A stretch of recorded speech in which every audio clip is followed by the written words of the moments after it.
बसल चिकमना देश में के जान बसल चिकमना। Mix by DJ Mukesh Raj Laxmipur.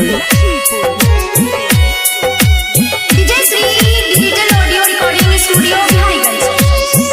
तोरा बिना भेल जाय छै हमार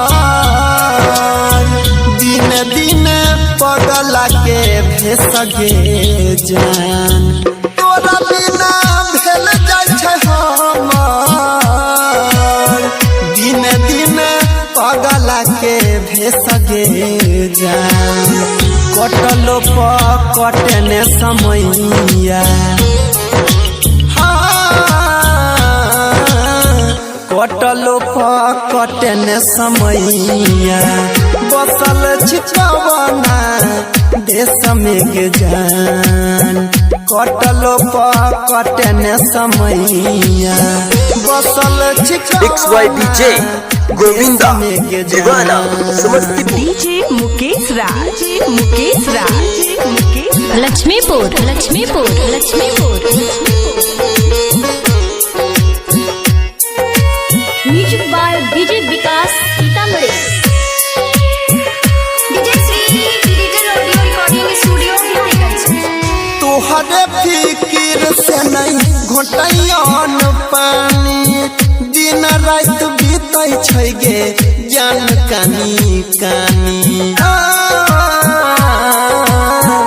तोहरे फिकिर से नहीं घोटैन पानी दिन रात बीतै छै गे जान कानी कानी। डीजे मुकेश राज लक्ष्मीपुर। घुट घुट जिया छियै हमे भेजलन तो सन दे सगे जान। घुट घुट जिया छियै हमे भेजलन तो सन दे सगे जान। सह छियौ तोरे ला कलेस हम कटलो कटने समैया जाके बैस गला कोना दे सगे जान। कटलो कटने समैया जाके बैस गला कोना दे सगे जान। DJ Mukesh Raj Laxmipur Laxmipur Laxmipur Laxmipur. Music by DJ Vikas Sitamarhi.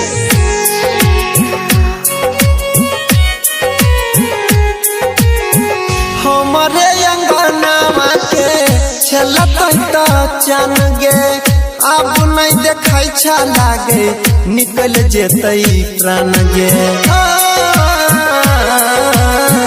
हमारे अंगनावा के रहित चन गे अब नहीं देखाई छा लागे निकल जेतै प्राण गे। डीजे मुकेश राज लक्ष्मीपुर। अमर वायुस तरफ देखोला तोहार थे सगे जान। अनिल बाजै तरफ देखोला तोहार थे सगे जान। देवेंद्र निहार छोड़िया कटलो कटने समैया जाके बैस गला कोना दे सगे जान। कटलो कटने समैया जाके बैस। Mix by DJ Mukesh Raj Laxmipur.